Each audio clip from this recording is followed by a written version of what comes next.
Hello, everyone, and welcome to the second episode in our series. This series of webinars is designed to help you get the most out of your third-party risk management platforms. And if you don't have a platform yet, then they're designed to help you figure out, how you might want to use such a platform. The previous session, we focused on making a third-party risk management platform your own, how to design it to really fit your organization and your culture. We talked about the advantages of using an off-the-shelf system or something highly bespoke. We talked about how you could really fine-tune your risk scoring and your risk assessment to work for your organization and your circumstances. And we talked a little bit about the process of ordering enhanced due diligence reports. And it's that we're going to focus in on today, that process of enhanced due diligence reports. I'm joined today to talk about that with Letty Hoffman, who actually heads up our due diligence business at Dow Jones. And Letty and I, between us, have about 1 million years of experience, or at least it feels like that, of due diligence reports. So there isn't much that Letty doesn't know about when, why, what, how to conduct this process. But before we jump into that, I just want to sort of recap a little bit on what we talked about last time and put this webinar into context. So to remind you, a third-party risk management platform supports different levels of due diligence. You're going to do different levels of due diligence for different types of third parties, different jurisdictions, different types of risk. And within that platform, you've got lots of data points. You've got questionnaires or data points that your own business unit completes, often through an onboarding process. One of your users is inputting information about the relationship, about the business. You've also probably got external questionnaires, questionnaires that you send out to the third party themselves, asking them to answer various questions. And we're all very familiar with these now. They've become a very normal part of the onboarding process, that external questionnaire. So that you've got the business unit putting information in, you've got the third party putting information in. And then you've also got external sources of data flowing into your platform. You've got compliance data, for example, Dow Jones risk and compliance data, helping you with aspects of screening. You've probably got some company data flowing into there to help you identify and validate the existence of a third party. But the last thing you've probably got in your third-party risk management platform is the ability to order what would be called due diligence reports. Now, it's going to be mainly Letty talking about this. So I want to sort of start off, Letty, with asking you, just to describe for the audience, what exactly is an enhanced due diligence report? Yeah, sure. So an enhanced due diligence report is really kind of a investigative step that you take to gather more information about a third party and maybe affiliated individuals. So once you've onboarded a third party, and maybe there's some risk indicators, maybe the type of business relationship that you're having mandates you or indicates that, I might want to know more, like this is a high value transaction. This is a critical third party for our operations. Maybe they're based in a country where that raises some flags. That is a moment when you would go and then do a more in-depth investigation. That investigation we provide as part of our enhanced due diligence offering in report format. And what does that mean? We have a wonderful team around the world who speaks, I think we have 68 languages, and they go and they do targeted research to identify things like bribery risk, litigation risk, corruption risk, put that in context and summarize that for you in order to then make a decision that is adequate for that third party and enables you to know who you're doing business with.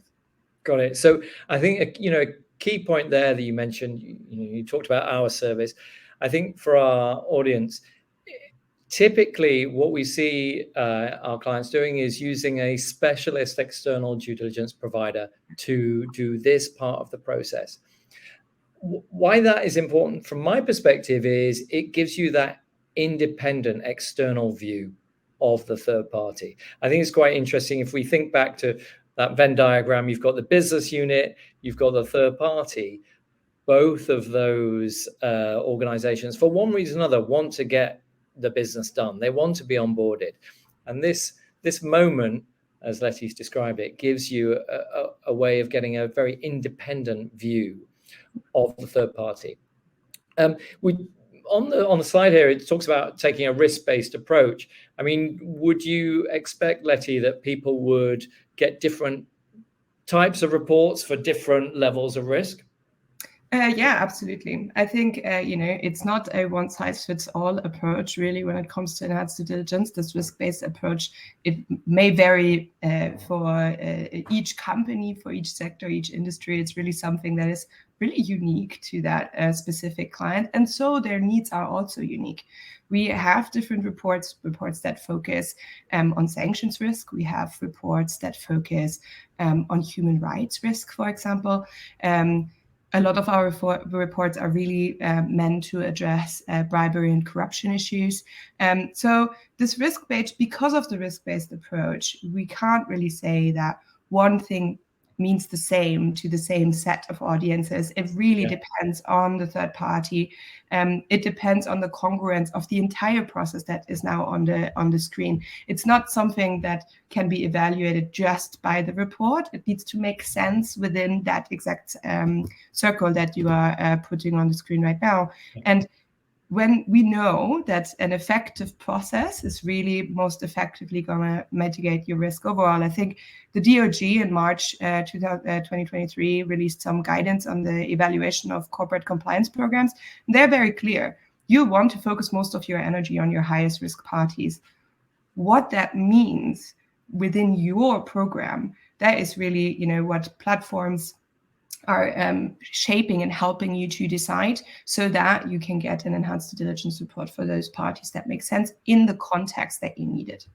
And that Department of Justice guidance that you referred to there, it's Department of Justice FCPA guidance. If you haven't looked at it, do take a look at it. It has got some great case studies, one of which describes in incredible detail the type of due diligence that an organization was undertaking using external providers to mitigate its bribery risk.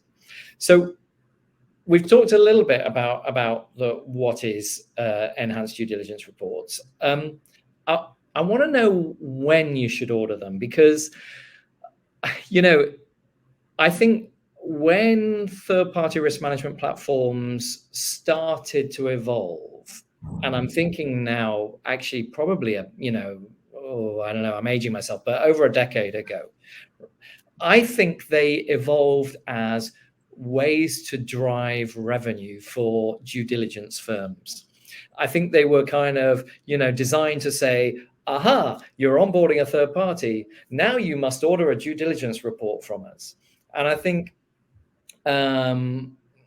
technology has developed that has improved the ability to gather information without ordering a due diligence report. I also think that the providers like Dow Jones and the market in general has matured, so they go, I don't always want to order a due diligence report, but is there a right time to order a due diligence report? What do you find, and what do you feel is the right time to order an enhanced due diligence report?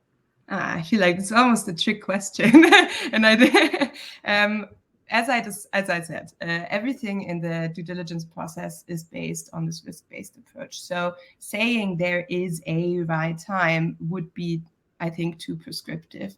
It really depends on your process, your organization's maturity, how you are using different aspects like questionnaires, like screening, and then like EDD, and the context of which this third party is onboarded. Now, we see maybe trends. So a lot of our clients would onboard a party, it goes through the basic risk screening, and they send out a questionnaire. And usually after that have come back, if there's still a risk to be mitigated, that is when we see the ordering of an enhanced due diligence report. Now, it can be that the questionnaire that you might send perfectly addresses any concerns that you're having, and therefore you just don't have the need anymore. Some of our clients may go and immediately after screening, if some things arise or based on the location again or the type of relationship, may already escalate to an enhanced due diligence report. So it is definitely most frequently after an initial assessment has already taken place, most certainly after screening has taken place. But how far you've gone between screening and the EDD, that varies a little bit. Got it. And I just want to clarify that. I suppose what you're assuming there is that going through this third-party risk management platform is a large number of third parties that have different risks associated with them, and therefore some will sail through because they're low risk. Some will get a bit of information on them, maybe from an external questionnaire to the third party, but that will be the end of it. And then others, you will say, no, we definitely need a due diligence report. It's probably worth noting that, different people use tools in different ways. And I know, for example, some of our clients use our third-party risk management platform called RCTP. They use it only for their highest risk third parties, and actually order due diligence reports on all of their because all of them, by the fact that they're going through this platform, are high risk, whereas others order very few because they've got a broader range of risk. Is that sort of chime with your experience? Yes, that's exactly it. Like as we said now, the process in itself needs to be congruent in assessing all your third parties. A tool is your way to help manage that. And enhanced due diligence is a set in that toolkit to complete the assessment for some of those third parties. So depending on the usage as you described, we would also then see it in a different way. You just perfectly explained it. Maybe for some, it's an EDD report comes in handy every time, straight from the beginning by way of using the tool in that way. I like the idea of doing it after the third-party questionnaire, because it feels like by that point you should really have established a broad range of data points, of facts about the third party that then you can set against the independent due diligence report, where you say, well, they said this, but they said that. Is that something? I mean, do clients come to you and say, Letty, in the third party has told us that they're not owned by so and so, but we think they are. Can you find that out because we're worried about the ownership structure? Is that something that clients come to you with? Yes, absolutely. And in itself, the answer of the questionnaire can be the reason you actually escalate the risk level, right? We hear sometimes maybe a third party isn't forthcoming with who their owner is. It's actually quite, that might be something they just, for whatever reason, they're not giving a straight answer. That immediately sets off red flags. Yes, we do. We are able to, compare what is there in the questionnaire, and it should be compared to what is out there on the in the public realm of information. If you get, let's say, an ownership claim, and in all public records it's somebody else, that should give you pause. Where has it been a very recent change? Why is that not reflected in a way that is independently verifiable, for example, via corporate records? Got it. And on here is also this sort of a kind of at refresh. I know some of our clients go through a sort of cycle of, right, it's time to refresh all our due diligence, and suddenly they ask for 100 reports on that group of third parties. Others, it's kind of when it comes up for 12 months or 18 months or 24 months. what do you see as sort of best practice emerging around that refresh report? Do people do another full report, or do they just want certain things looking at? How do they do it?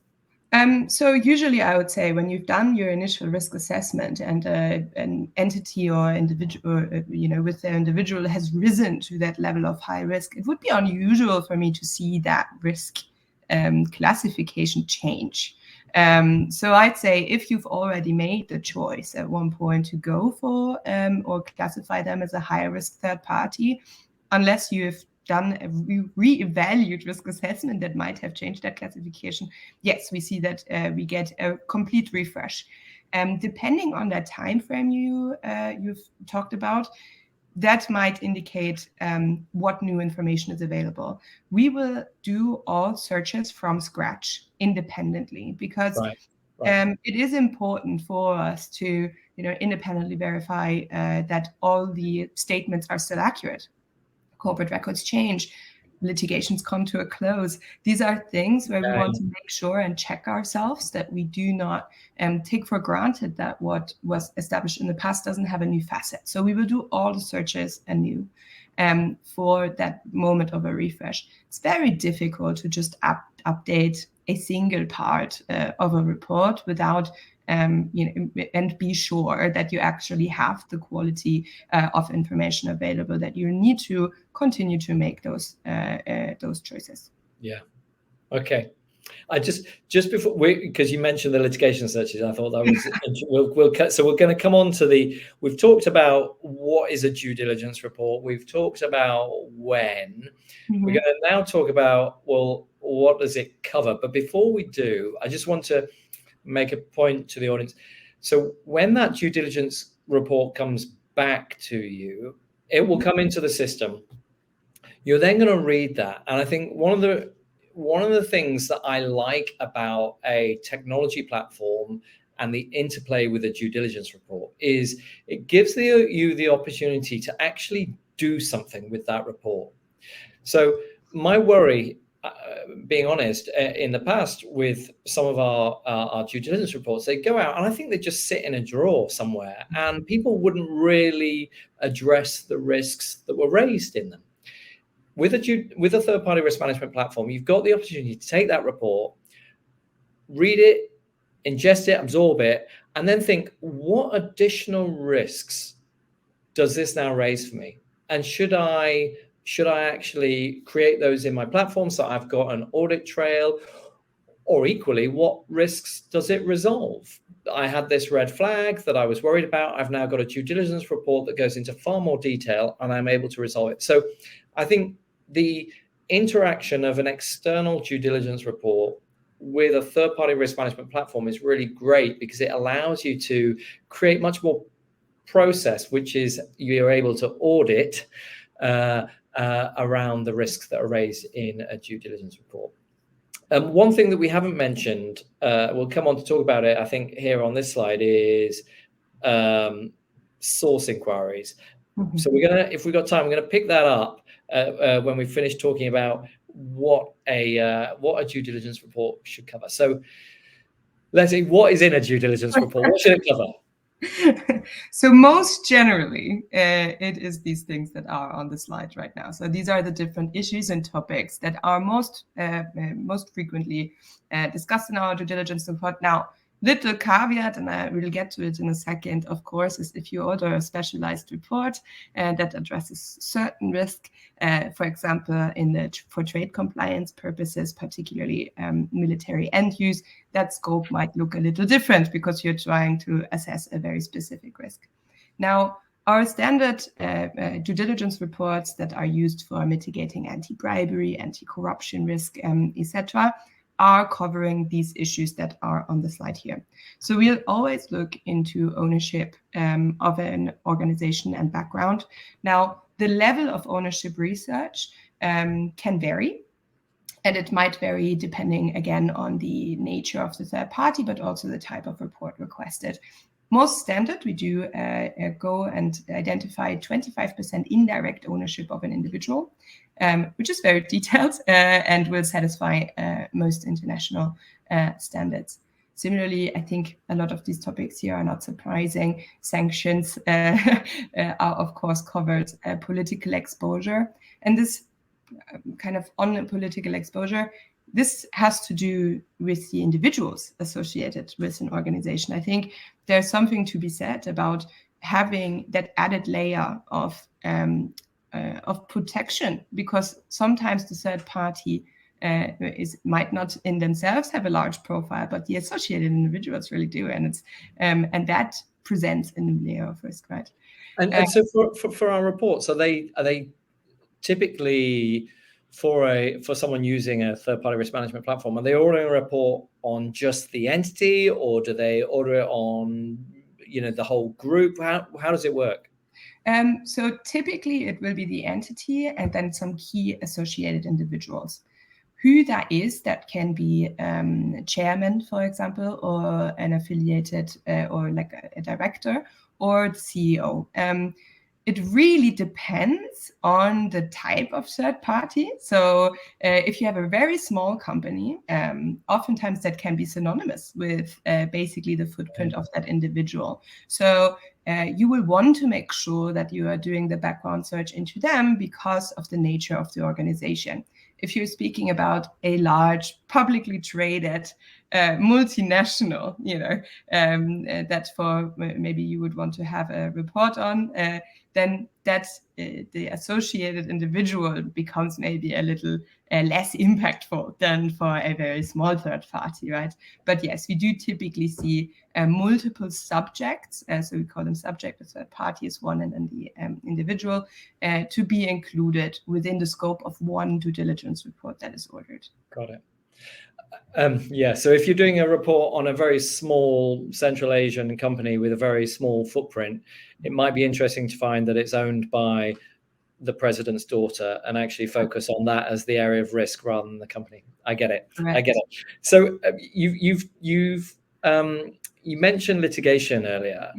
Yep. All the companies I work with and have worked for are all involved in lots of litigation all the time. Mm-hmm. So is there a risk here that, what's the sort of litigation you're focusing in on? I mean, because it feels like there's a lot of stuff that's just ordinary course of business. Yes, and we completely acknowledge that. So we will, for example, summarize if there's hundreds, sometimes depending on the organization, regular course of business lawsuits. That is to be expected, and it wouldn't necessarily raise a flag. We do focus on litigation in relation to financial crime. That is really where we're gonna put our detective hats on and go in and do the evaluation. Now, depending on the country you're in and the jargon, the terms might be different, but like we would look at any instances of bribery or corruption in the past, as well as bankruptcies that might come up. But yes, I mean, it is understood that particularly for very large companies, that you would expect a certain level of litigatory activity that relates to them. I'd also say, for our clients managing ESG risk, then we would focus, of course, also on the S and the E, so any lawsuits that are involving, pollution, for example, would also make the cut. So it depends, again, a little bit on the use case you're looking at, how we would highlight certain litigation. We will not disclose litigation just because it might not be as red flag, but we will ensure that you have the information. But by way of summarizing, we are able to kind of, I think, take some of the attention away maybe from those and place it on those lawsuits that are relevant. I was once excluded from an RFP process because my parent company had adverse media associated with it in relation to litigation, and we were. It was a slightly surreal situation where you thought, maybe a risk-based approach would be more effective with this particular bit of adverse media. I mentioned source inquiries. Mm-hmm. So different people call this different things. I call them source inquiries because it is about talking to a human source Some people call it human intelligence. Some people call it boots on the ground. I don't like that phrase because it's rarely people who are actually in the jurisdiction. But I see a continuing request from the market for do these reports include boots on the ground research? But equally, I think I see a diminishing diminishing trend where actually more and more information is publicly available, and I think compliance teams have got more and more comfortable with having a due diligence report that is only public records. Yeah. Do you think that many organizations still have maybe 2 or 3 providers for different types of due diligence reports?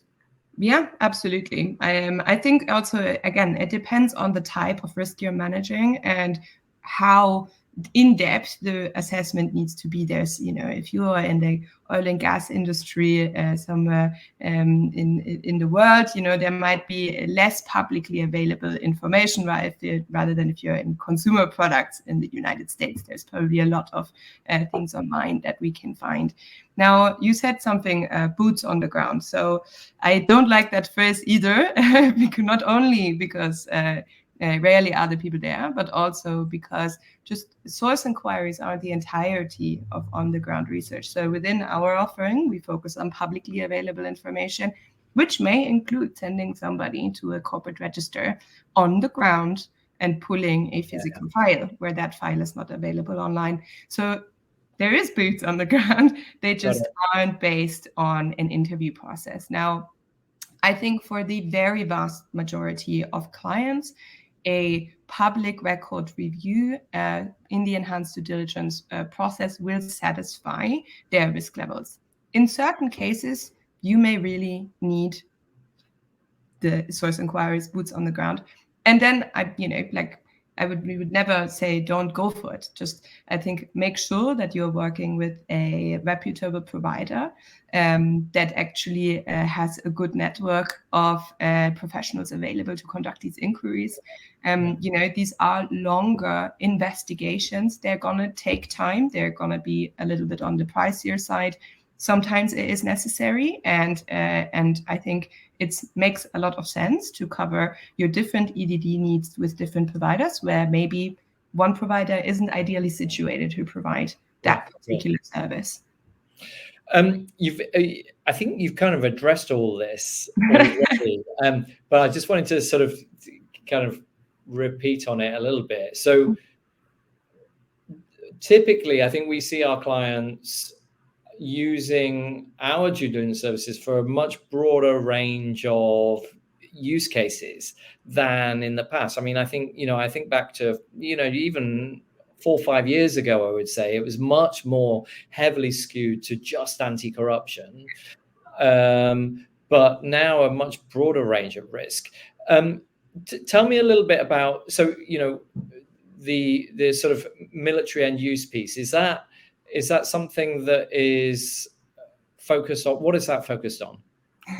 So our military and use report is specifically focused on the BIS EAR 744, Part 744 regulation. So that is a US export control regulation that focuses on military end use companies. Now, we've done an assessment around the world. There's similar, a lot of every country has export control legislation, but this particular part of this regulation focuses on the end user rather than the product. A lot of MEU, a lot of trade compliance regulations focus on product, dual use, and they lend themselves maybe more to screening. But for us, this is this part of the regulation that focuses on the entity that is the end user of a service or product. And we do kind of research along those and whether or not they are affiliated with military or they have any military affiliation, really. And it's largely focused on China, Russia, and Venezuela. I'd say the vast majority we get are Chinese entities. for research, and then a few Russian entities maybe. Venezuela not as much, but these are the countries that are kind of in scope for that particular. All right. Listen, this is a subject dear to both of our hearts. I think when we acquired the technology business about 6 years ago to roll out this third-party risk platform, which we now call Risk Center Third Party. And I think my vision for it was always, surely at some point there's automation around that enhanced due diligence report. And I feel we're at this kind of pivotal moment now where actually we have liftoff, where technology is at a point where we can really do stuff. We've got 1 minute left. Yeah. Are we about to see the human analysts sort of out of the equation and all of this can now be automated? No, I don't think so. I think we can save time and make processes more efficient. But there are certain things where you need human input. Litigation searches being one of them, corporate records.